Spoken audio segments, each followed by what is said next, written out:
Did you know that passports are a relatively new concept? The passport system that we know and use today was created in the aftermath of World War I. Before the war, people moved relatively freely across the planet. At the turn of the last century, immigrants who arrived in the U.S. passed through Ellis Island, where they had a disease check, were asked some questions, and then in most cases were just allowed to enter the U.S. and travel onward.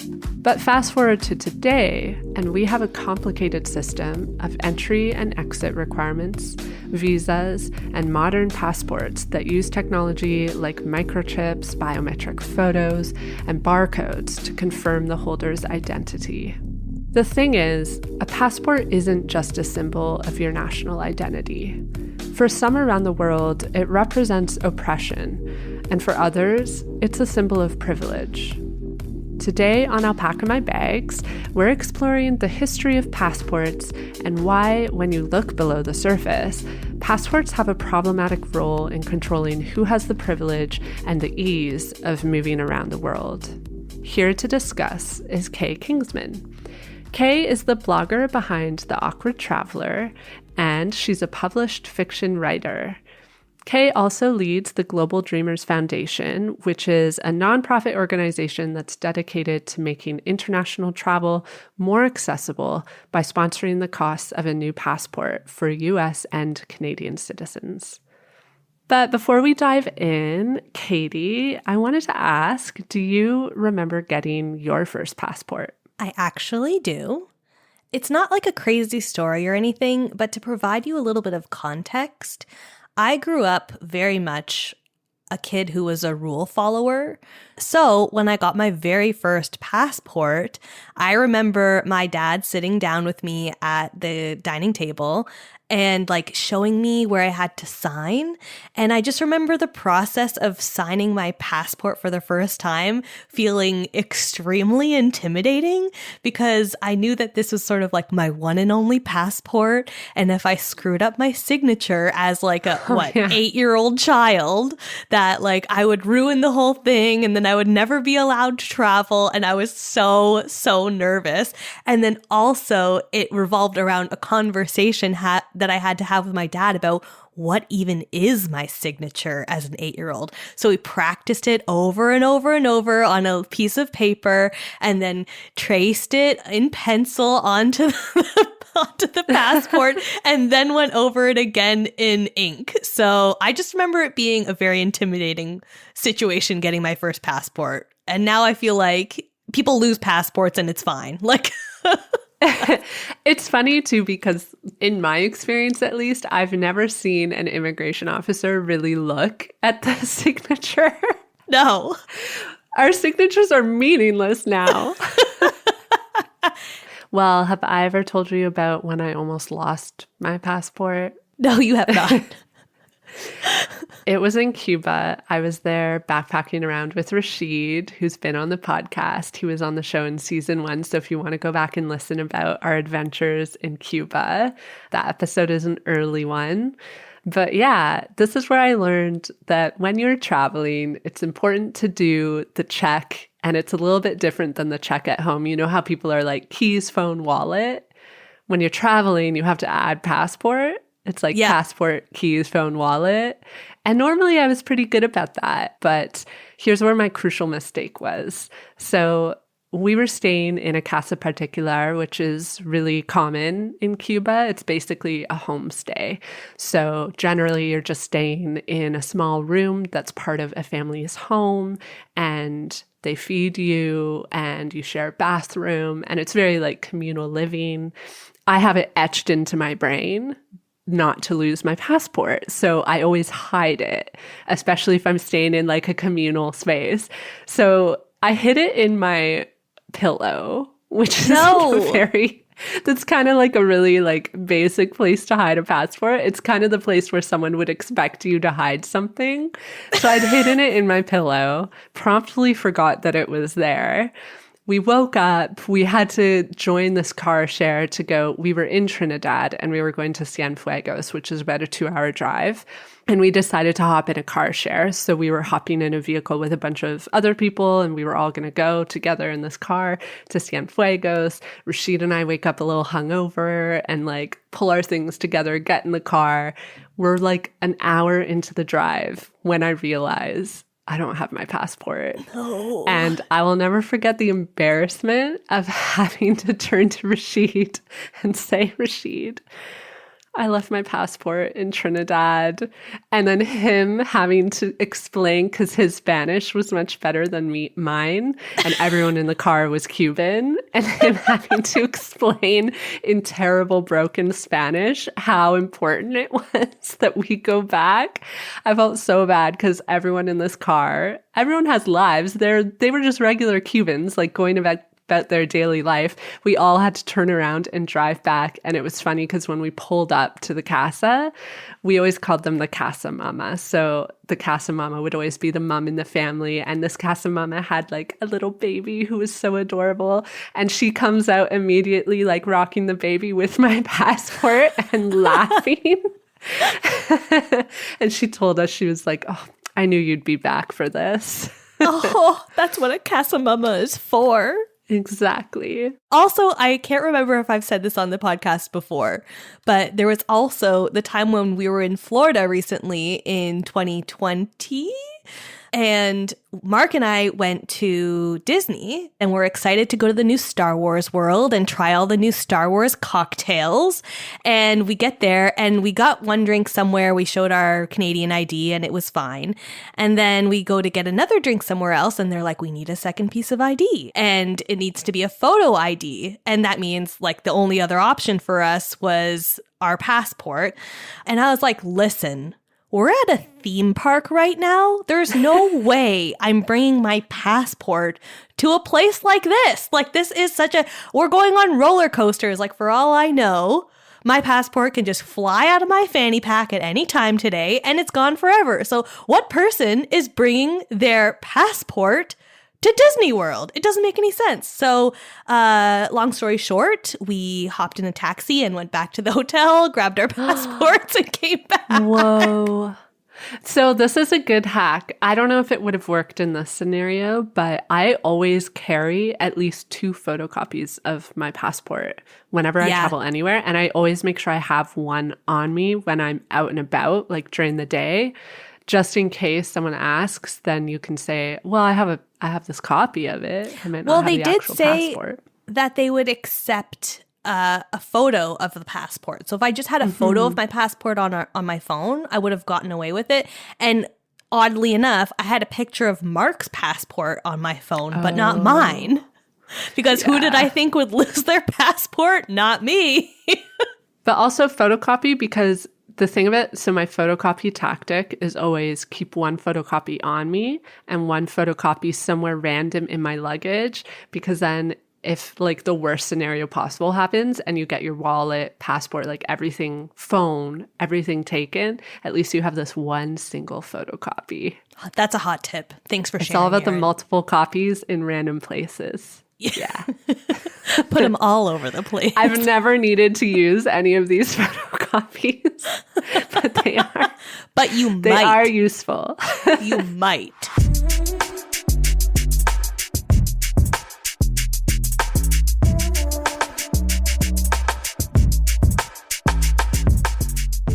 Hey, Kay, welcome to the show. It's nice to have you.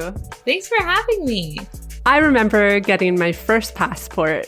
I was 16 and I needed one because my parents were sending me to the Netherlands to stay with some family there. Other than some travels my parents did with me when I was a baby, this was going to be my first time out of Canada. I remember how exciting it was to receive it in the mail. My mom sat down with me, showing me where to sign it, and we flipped through all the blank pages while she explained that it would be stamped when I arrived in Schiphol Airport in Amsterdam.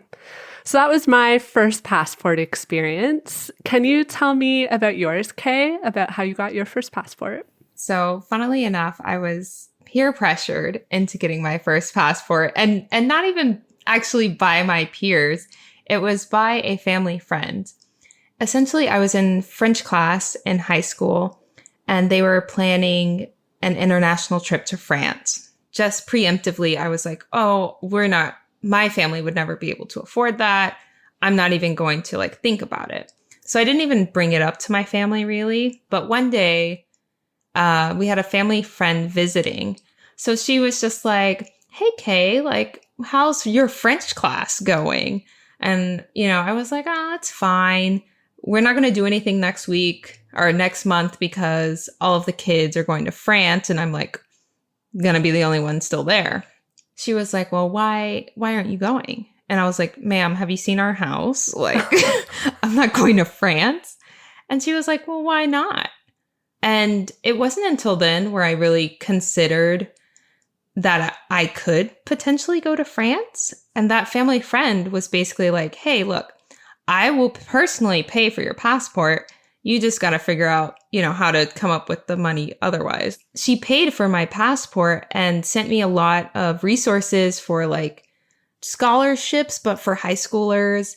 And I applied for them. And since no one else applied for them, I managed to raise enough money to send myself to France. Yeah, that was kind of the story of my first passport that I never thought I would get.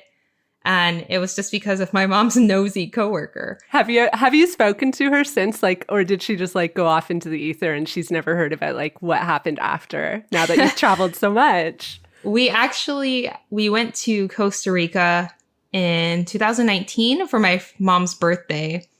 And she's such a wild woman. I'm glad my mom has a wild friend, but that is the last time I am going anywhere with her. But I am immensely grateful both for her and, her friendship to my mom. She's part of the fam. Aw. I like that you brought up opportunities and scholarships, especially when I was younger. That's how I managed to pull off travel as well. Like I studied abroad when I was in university, and that was in large part just because I applied to like bursaries and scholarships and opportunities that were available. And it's kind of funny because I noticed a lot of people weren't aware that there were so many resources available. So this is kind of just a PSA to anyone listening. Especially if you're in school and you want to travel, look for those resources. And Gabby Beckford, I'm sure you've heard of her. She's Pax Light on Instagram. She's incredible and shares so many amazing opportunities for people and even people that aren't in school. So yeah, if you're looking for help with getting the funds to travel, look up Pax Light on Instagram. So I don't know about you, but I always keep my passports. So far in life, I've only had two, so that's not that many, and like one of them's currently in use, but I kept the first one. But I think I keep them because they feel really sentimental to me. I love going back to them and looking at the different stamps from different airports and the old visas that are stapled in. So I feel like they're sentimental, but they're also kind of symbolic because they tie us to a place. Like in a way, my Canadian passport makes me feel Canadian. Maybe that's a weird way of putting it, but it kind of does.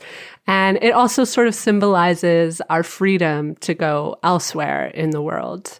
So I wanted to ask if you feel like there's meaning wrapped up in your little book of stamps as well. Yeah, I completely agree with that. I mean, they're quite literally like a representation of our home and like a beacon to where we come from to the world. But I also feel like it is a reminder, a good reminder of like where I've come from and also just how incredible life can be and that you don't really know where you're going to end up or what kind of opportunities are going to allow you to go further in life, especially when, you look back at all your memories in the form of stamps and like, oh yeah, I remember when I went blah, blah, blah. Even though like your like stamp is like half dried up and it's like, barely stamped. They didn't use enough ink. Yeah. I recently was in Portugal. This is the only international trip I've done in the pandemic. And thankfully, I got home before Omicron broke Oh, out. thank goodness. Like it was under the wire. But when I arrived there, the first thing I did was look at my passport because I was like, I want to see the new stamp that I have. And they didn't stamp it hard enough, so I could barely see it at all. A friend of mine told me recently, so when you go to like really touristic places, sometimes they'll have like tourism stamps that they'll just stamp in your passport. And it's not like a country stamp. It's just like, I was here. And she told me that she gets them all the time. And at first I was like, oh, really? Like, you're willing to pay for that? And she was like, yeah, because when I look at my passport, it reminds me of all those places. And I actually like kind of came around to this idea. Now I'm thinking, okay, I get it. So according to an annual report from 2017, 60% of Canadians have a valid passport. And as of 2017, 42% of Americans have a valid passport. I was actually really surprised by these percentages. Maybe it's like silly of me, but it points to my own privilege. I really subconsciously assumed that most people have a passport. And I think that's probably because in the community I grew up in, it is very much a norm. Like, you just assume everyone has one. I want to ask what you thought about these stats as well. Were you surprised or less surprised than me? Well, I would say for me, I wasn't surprised just from my own experience and my own background. For example, like growing up, I didn't know anyone who traveled for leisure, much less out of the country. My mother was in the military, so she had a passport, but it was only for work. So she would tell me like, oh, I had a layover in Reykjavik, but she didn't get to leave and explore.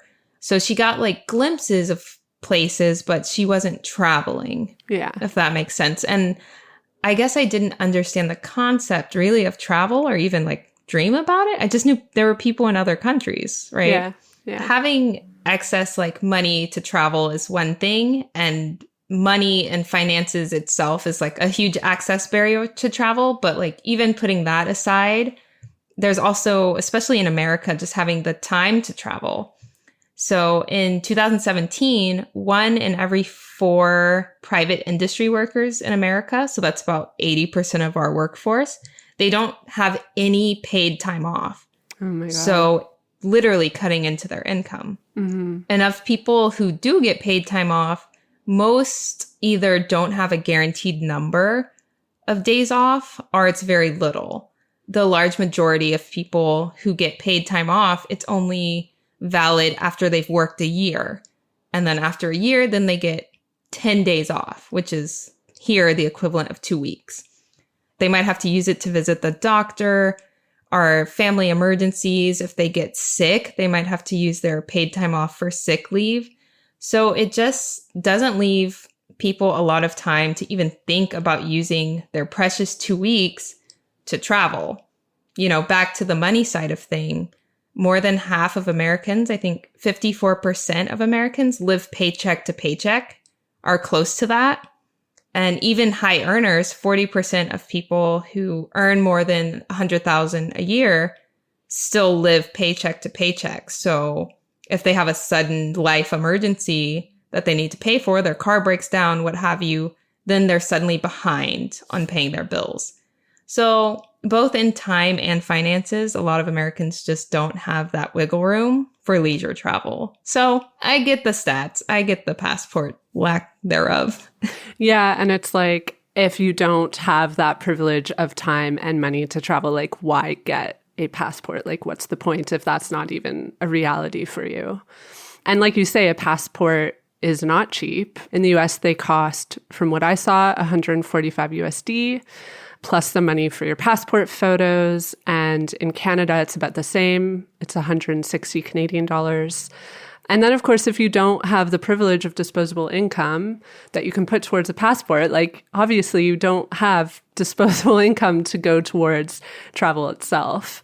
And the time off thing, like, really bothers me. Like, I really think if you are working full time, like, you have a human right to time off, like to be working for a company or a business around the year and only have 10 working days to yourself. Like, I'll never support that. Like, that needs to change. I don't know how or when it will, but it needs to.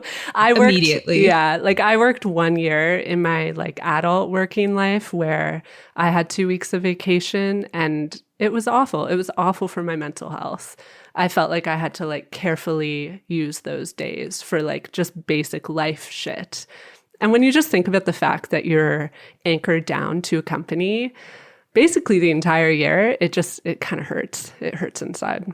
So yeah, I wanted to ask, are there other barriers of access beyond the price when it comes to getting yourself a passport? Yeah, just price point aside, I feel like getting a passport, at least in America, isn't even like convenient. Like I remember when I had to get my passport in high school for France, my mom couldn't take work off. So I had to find someone who could drive me on a weekday to go to the, I think I had to go to I forgot how, or the post office, something. I even forgot how to do it. But you have to, take time off. You have to make an appointment. You have to have all your documentation. So like you need a print, like you have to print things out in 2021. You have to, if you are applying for your child and you're no longer with that child's other parent, you have to like get a notarized approval from the other parent. And it's just like literally one of the most annoying processes that doesn't even have to be that annoying. Like it's almost as bad as going to the DMV. So it's literally like the sloth scene from Zootopia. And it's like, why do we need to do this still? Why isn't it just online applications? If getting a passport was as convenient as like getting registered to vote, like if there was like an online portal that you can just, fill out the paperwork, pay your fee, and then it would pop up in the mail, then it would be so much like we have phones, we can take pictures. Why can't we just take a cute selfie with good lighting? So true. And like have it delivered. Yeah. I think another barrier to getting a passport aside from price would just be knowledge of what travel could be like. I remember my first like adult working job. There was a guy who worked there, and I remember him saying that he would never, like he has no interest in traveling. And that was kind of when I just started getting more interested in seeing other places and like realizing there were ways to do it financially that were good for me.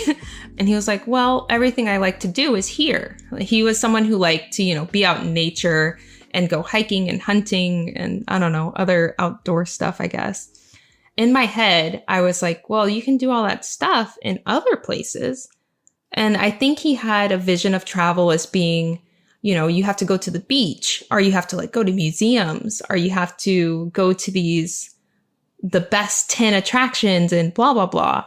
And I think a lot of people don't realize that travel can be catered to their own interest. It doesn't have to be how everyone else's travels. Maybe if travel was presented to him in a way that, hey, Canada has a ton of Great Lakes. Look at these mountains in China or whatever. He would maybe be like, oh, I'd love to see those mountains. Sometimes travel isn't showcased in diverse ways to inspire people with different interests to travel. So I feel like you're almost saying it's something that many of us learn or like discover through exposure or through our communities. Because when I think about it, growing up, my family didn't travel. Like my parents didn't have money to travel with 3 kids abroad. So we only ever traveled around to Canada. But my parents had traveled a lot before they had us. And growing up, my mom would always tell us stories about their travels across Asia and India. And growing up listening to those stories really encouraged my siblings and I to all be interested in doing it on our own. And I guess if you don't grow up in a household or a community where that's like an active conversation, you would just never know that there's an opportunity out there for you to explore the world and explore it in a way that works for you and that you want and will enjoy. Right. In a way that would make it worth the passport fee and the hassle to get it and, using your days off to travel. Yeah. Yeah, absolutely.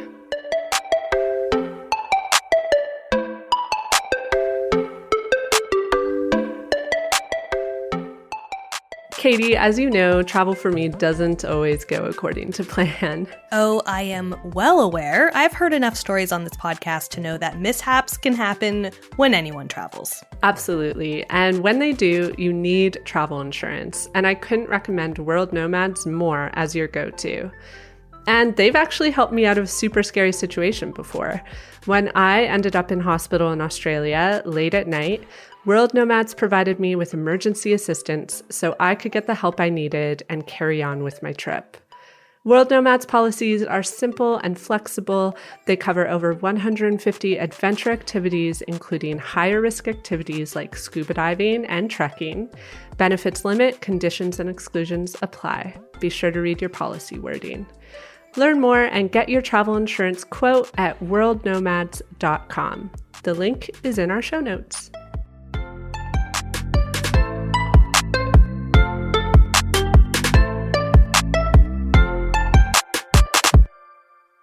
So financial accessibility is one angle to the passport privilege discussion. But I think another important part of the discussion is the power of a passport, which differs depending on what nation your passport is from. So for example, my Canadian passport gives me entry into 100 countries visa-free, and then 44 others allow visa on arrival. Just an FYI, I don't know if this data or information is super accurate right now because the pandemic is kind of throwing things for a loop. But that's what it was pre-pandemic. And this means that in many cases, I can just go to a country without having to apply for a visa in advance. So with a Canadian passport, you don't have to spend a ton of money and time on a visa process. For the sake of an example, if you compare this to a Vietnamese passport, you can really see the privilege because with a Vietnamese passport, you can enter just 11 countries visa-free and 40 others with visa on arrival. So I guess to summarize, there's the financial accessibility piece, but there's also the power of a specific passport that contributes to passport privilege. You had mentioned to me that you have experienced visa woes, which I think speaks to this aspect of passport privilege. So could you tell us about these visa woes? But actually, before you dive in, maybe explain what a visa is and when and why travelers need them. Okay, let's start with what a passport is, what a visa is, and how they differ from each other. But spoiler, you can thank Europe for this. Ooh. In the simplest of terms, a passport is a representation of your citizenship and is used to record your coming and going around the world. Because we're all being monitored whether we like it or not. And a visa can be thought of as an add-on to your passport because sometimes additional requirements are needed for entries to other countries.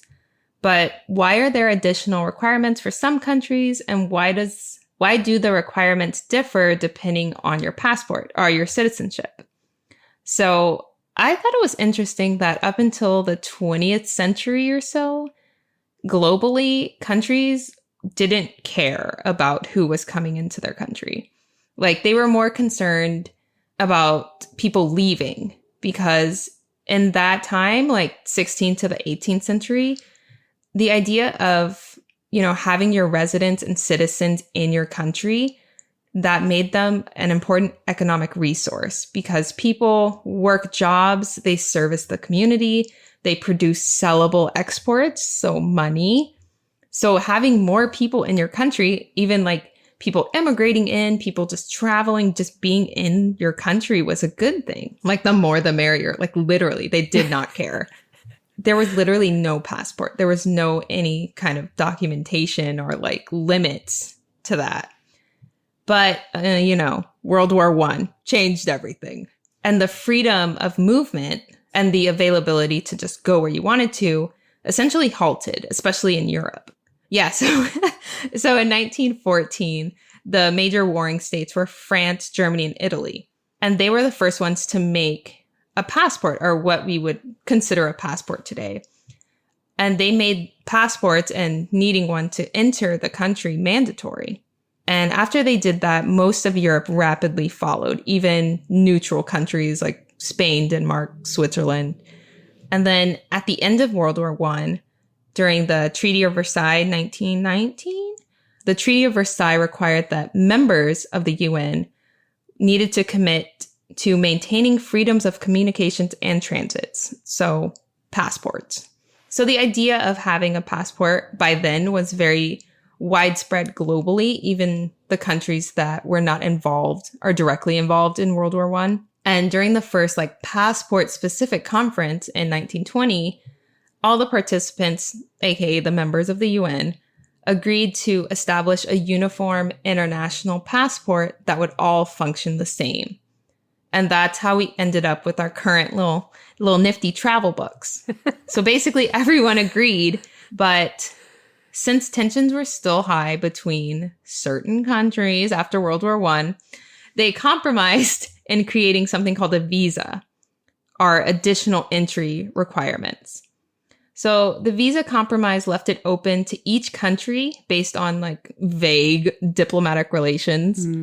They had the ability to limit which passport holders could come into their country.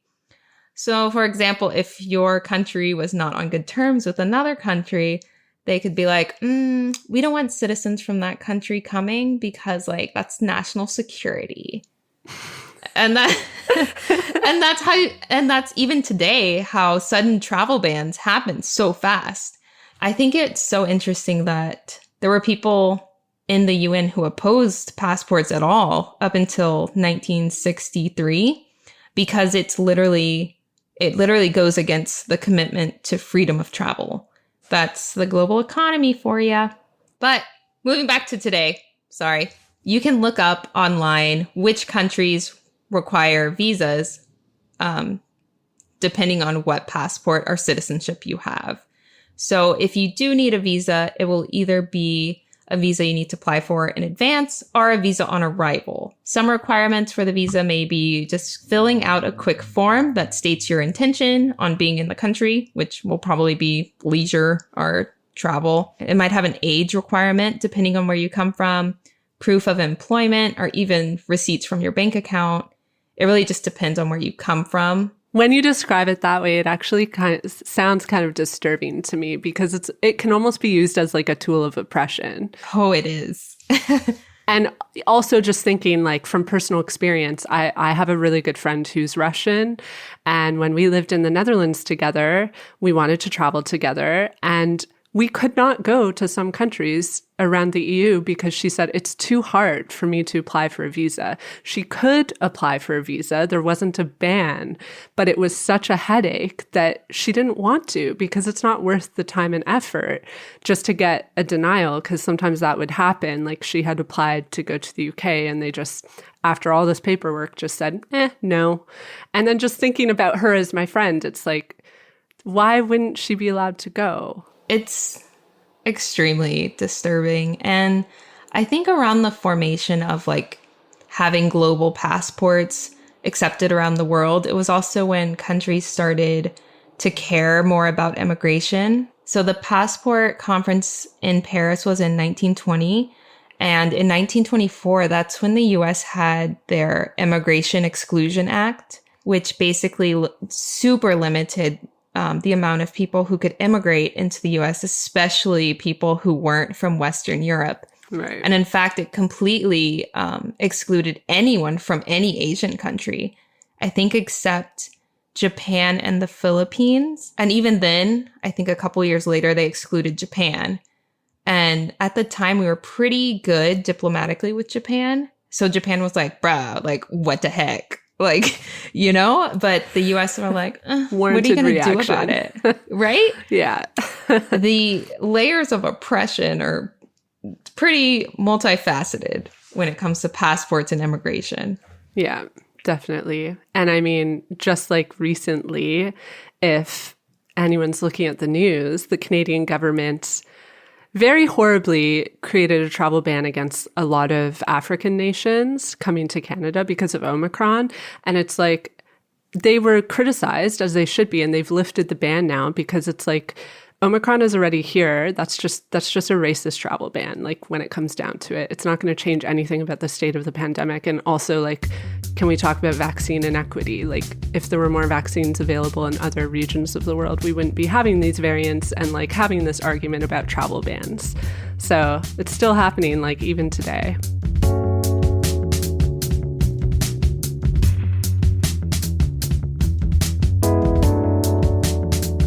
Could you tell us about your first visa experience? I'm going to just be outright honest about it. Like the first time I had to apply for a visa, it was on arrival, and I'm glad it was on arrival because I was stupid. Like I didn't know I needed one. So yeah, when I think about it now, it's like it's not natural to think that you're going to have to like fill out another form to enter a country. So on that note, could you tell us about your first visa experience? Sure. So my first visa experience actually happened pretty early-ish in my travel life, I suppose. It was when I was going to Cuba, and I think it was a year or two after Americans were legally allowed to go to Cuba on a flight from the US. When I bought the flight, there was like a little note that was like, don't forget to get your visa. And I was like, excuse me, ma'am, what the heck is a visa? So after I did some internet digging, it was like this form that I had to fill out, and I had to like pay for it. I either had to pay online or I could pay at the airport. And I was like, this literally looks like a scam. In the end, it was legit, but It was. I thought the twist was going to be that it was a scam, because I've heard of that being a thing, like people being scammed buying like fake visas online. Yeah, and that's what I was scared of, because I was like, there's no way I have to pay additional fees to go to another place. You can see my American privilege working there. Yeah. But that was my first visa experience. And in hindsight, it's not the worst because I didn't really need any documentation compared to, oh gosh, my China visa. For Americans, you have to apply to get a visa to go to China, but you have to go to the embassy. Like you have to be in person. But there are only 5 Chinese embassies in America, and you have to go to the one that's closest to you, which, I mean, in theory makes sense. But the US is huge. Yeah. So I live in Portland, Oregon, which is in the northwest corner of the country. And my closest embassy for China is in San Francisco, which is about a 10-hour drive. That's like a trip in itself just to go apply for the visa. Right. But there is an embassy in Los Angeles where my family is from. But I can't go to that one because it's not the closest one to me. So you can get your Chinese visa through like an agency. Even that is expensive. So it's like, oh, do I pay to go to San Francisco myself, or do I pay this agency? I ended up doing the agency just so I wouldn't have to take time off. It was almost $300 US dollars. I had to, give them a bunch of paperwork. I had to send in my current passport, which is like, oh my God, am I getting scammed? Yeah. Like, every time I apply for a visa, I just feel like I'm getting scammed because honestly, it is a scam. But it's funny that you say it feels like a scam because it is a scam, but it honestly does feel like a scam. And I think part of it is that every visa I've ever applied for, the process has not been the same. It's always a different process. And so you feel so like disoriented that you just like don't know if it's real. And I just think about applying for our visas to India. It was like the longest form. Took us like 2 hours to do this form. They wanted to know, and like my partner and I had been traveling in Asia for like 7 months, and they wanted to know everywhere we had been in the last year. So we're like going through our emails, like looking at like hostel bookings to figure out where exactly we've been for the last 6 months of traveling. Submit it. We're sitting there for 2 days like, oh my gosh, is it going to get approved? Is it going to get approved? It gets approved. Then when we land in India, we're freaking out like, okay, like we have to make sure we have all our answers ready to go, like come off as like respectable people to like be approved to come in. And we go up to the guy, I don't know, the guy at the desk, and we hand him all this paperwork that we've printed, and he looks at it, like scans it and just goes, stamp. and hands it to us. Not a word, not a word. You're in the country. And like we had spent so long catastrophizing about whether we would like get into India or not. And we just cruised right through. You never know with these situations. So, Kay, you mentioned that you actually one time ran into an issue with immigration officers because they didn't believe that you were American. Do you want to share a bit about that experience? Sure. Just so I don't get banned from entering that country again, I won't say which country it was. I was doing a land border crossing. So I was with my partner, who is also American, and he went through fine. But then I tried to go through and they like looked at my passport, and granted my passport picture is very like, it's not a cute picture. So usually when people do like a second look through, I'm like very much cuter in person.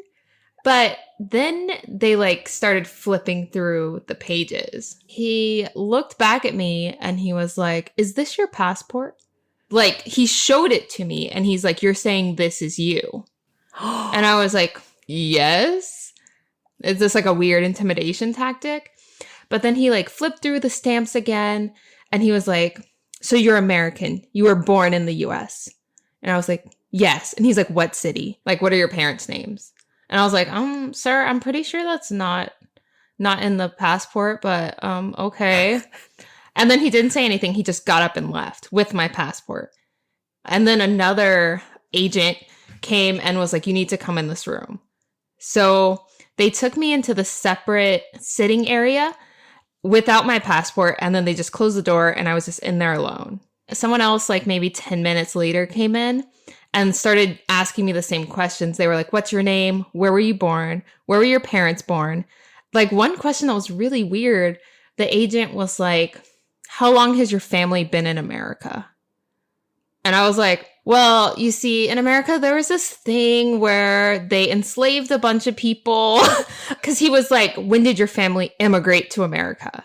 And I was like, "My family never immigrated to America. I think they were brought there unwillingly." I was like kind of like joking a little bit, but I was also like scared. So then they left the room again. So then my partner, he was like trying to like get a look and he was like, "What's going on?" And I was like, "I'm being soft detained, I guess." They kept that up for 4 hours. So whoa. Yeah, so I was in that room and just like in the building for 4 hours. It was just a weird feeling that I didn't look American, or I looked suspicious enough to seem like I had stolen a passport or I was trying to do something fishy. It really kind of invalidates your passport and like your citizenship just because you don't match that. Yeah, I'm sure it messes with like your concept of identity in a way. So what happened when they finally released you? What was the experience like? And how did they like tell you? And did they give you any explanation as to why they had suddenly decided you were the person in your photo? Yeah. So after like 4 hours of just like sitting in confusion and silence, so 2 agents came back in. One was holding my passport and he literally just handed it to me and said, "It's stamped." And then they both left the room. Like no explanation. You know, sometimes I wonder about this because in Canada, I'm not sure about the US, but in Canada now, they give you a 10-year passport. And when I look at the photo of me, which is now, I think, 4 years old, I don't really look like that person anymore. I wonder if people are trained on how to like cross compare a photo in a passport that could be 10 years old to like a person's current face. It's not easy. Well, the passport I have now, I got it in undergrad or whatever. It was like, I don't know, 7 years ago. And I was like, not that cute. And I don't think it does me justice. So I'm like, I don't think you can like base your biases on that picture. I think this is universal though. No one has a nice passport photo. It just seems like it's impossible.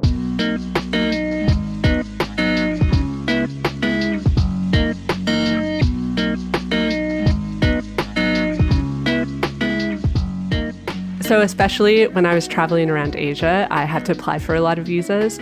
And most of the time they were on arrival, but there were a couple times that I had to apply in advance. And although I would get like the nervousness, logically I always knew that they would be approved. Like I never had genuine fear that I would be rejected and like stranded in an airport. And again, this is demonstrating the privilege of not just my passport, but my identity. And I did a quick Google search and tons of articles came up covering visa stress, which is basically the stress that people feel when in a visa application process. And you and I have both described like this stress to a degree. It arises particularly in people who are applying so that they can immigrate, which is a very different kind of visa application than if you're just going to like leisure travel. So what has your experience been like in applying for visas in advance in terms of like the stress? Do you always feel stressed, or at other times do you feel like, okay, there's no need to worry. It's just like, got to sign this and send it in and we're good to go? I've had very similar experiences as you, as in, very low logical concern. Honestly, it's never actually crossed my mind that I would get rejected. If I did get rejected, it would be because I misspelled something or I didn't provide enough information. Mm-hmm. I actually first heard about visa stress and even just passport privilege from someone who would eventually become one of my really good friends, Anisha from Expat Panda. She wrote a blog post about her struggles and frustrations about being an expat with a South African passport and the visa stress that goes into it, and even getting jobs, because although she speaks English fluently as a first language, the fact that she has a South African passport, she's less likely to get chosen for English-speaking jobs, even though she speaks perfect English. But just the fact that she has a South African passport makes it, not only harder for her to travel, but also to live and work as an expat in other countries. So hearing about her experiences really opened my eyes to my own passport privilege. No, like I fully agree. And that's something I've noticed too, just in talking to friends of mine that don't have the same amount of passport privilege that I do. It really opens your eyes to like, okay, my little fear that I'm going to misspell my name or like forget to say that I had been in this country a year ago.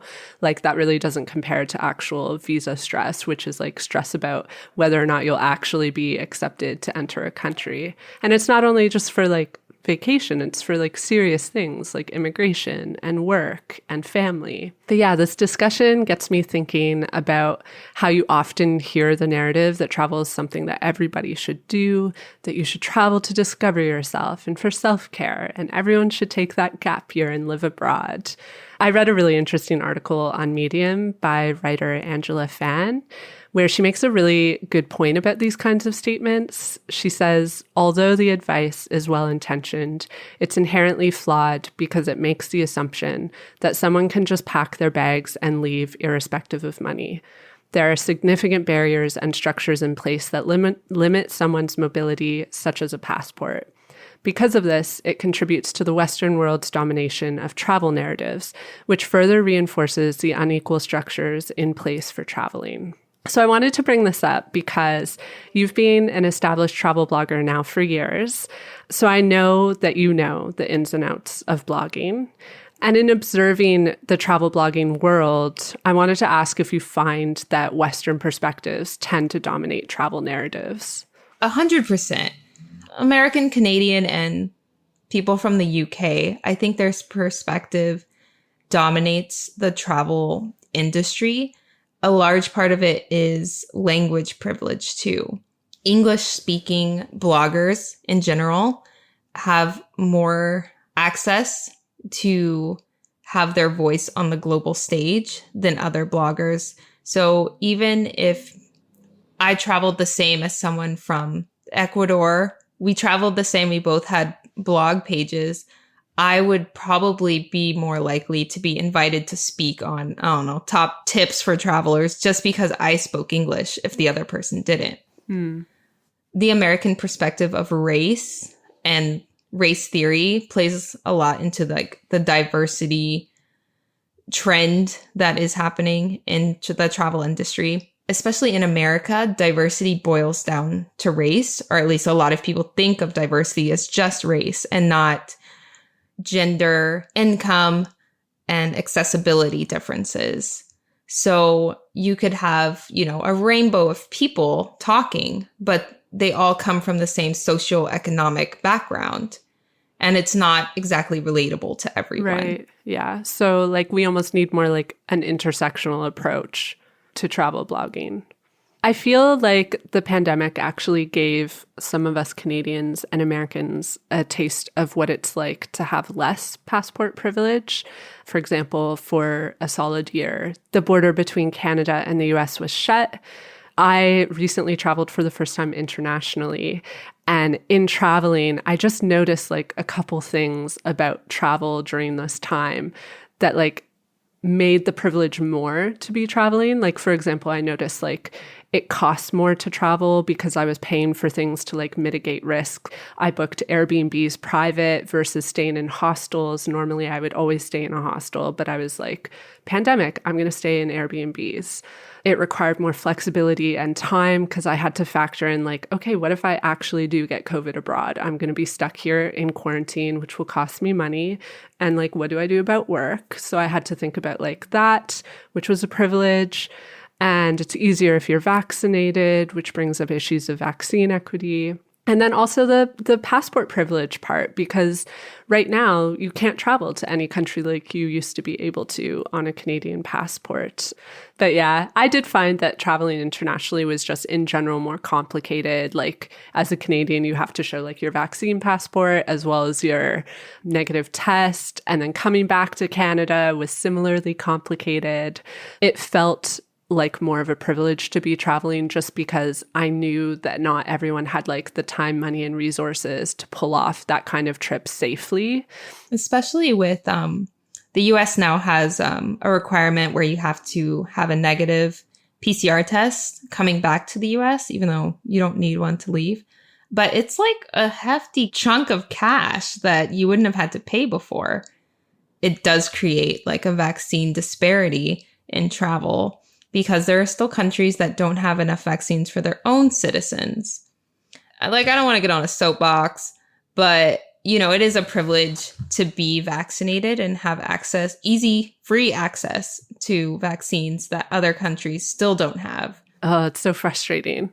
But it's true. It's like vaccines now are kind of another aspect of like, if your passport is a privilege that like gains you entrance into other countries. Vaccines are too, to a degree, because there are some countries that won't allow you to enter unless you are vaccinated. I'm pretty sure in Canada now, you can't enter Canada unless you're fully vaccinated. And so that means like if you're from a region of the world where you don't have vaccine access, that is another closed door. Man, like I could just talk forever about this because the layers just go on and on and on forever. One thing I keep seeing and hearing both from bloggers and like major travel publications is that, travel is back. People are traveling more than ever. Things are back to normal. Pack your bags. It's time to go. But it's like, for who? No. Like, that's not true for most of the world. Yeah. I keep seeing people using the word post-pandemic. It's time to do your post-pandemic travels. And it's like, we're not post-pandemic. We're like years away from that. So it's still pandemic travel. Calling it post-pandemic travel like does not make sense. All right. Well, we're going to wrap up by you telling us about your registered nonprofit, the Global Dreamers Foundation. Yay! Yeah. So the Global Dreamers Foundation is something I had an idea for a couple years ago. And back when I first started to get approached for travel brands, just getting money for travel, which I never planned to do and is still very unexpected for me. It felt unreal that I was getting paid to travel when just like a few years ago, I could barely pay to live. So it kind of made me revisit that time when I was in high school and my mom's coworker sponsored my first passport. It made me realize that I wanted to give back to people in the same way and kind of pay it forward, So I wanted to make a kind of a scholarship type thing that would sponsor the passport costs for Canadians and Americans, mostly because the process is familiar to me. But we did have someone get their passport this year. Oh. Our first start to finish. So that was really heartwarming. And she does not have plans for immediate travel, but she is starting to plan. And that in itself is like worth everything. I was just going to say it's really cute because even if this person that you got her first passport for isn't traveling in the near future, it's like receiving that first passport just opened like a door of opportunity. So now she can actually think about planning a trip. So it's kind of symbolic to have your first passport because it means travel can be a reality in your future. Right.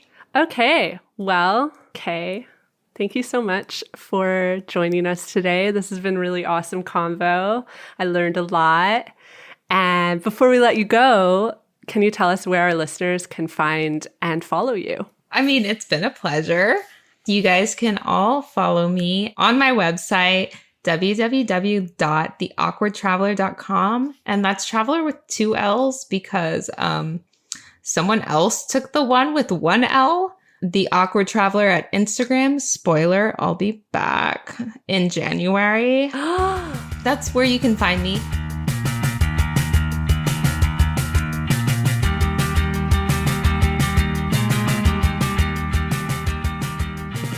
Alpaca My Bags is written and hosted by me, Erin Hines, and produced by Katie Lohr.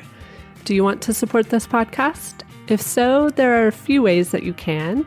You can leave a review on your podcast app or show us your love on Patreon. Pledging $5 a month or more directly supports the making of this show. The link to our Patreon is in the show notes. That's all for now, Alpaca Pals. I'll talk to you again in 2 weeks, and I hope you all get to alpaca your bags safely and soon.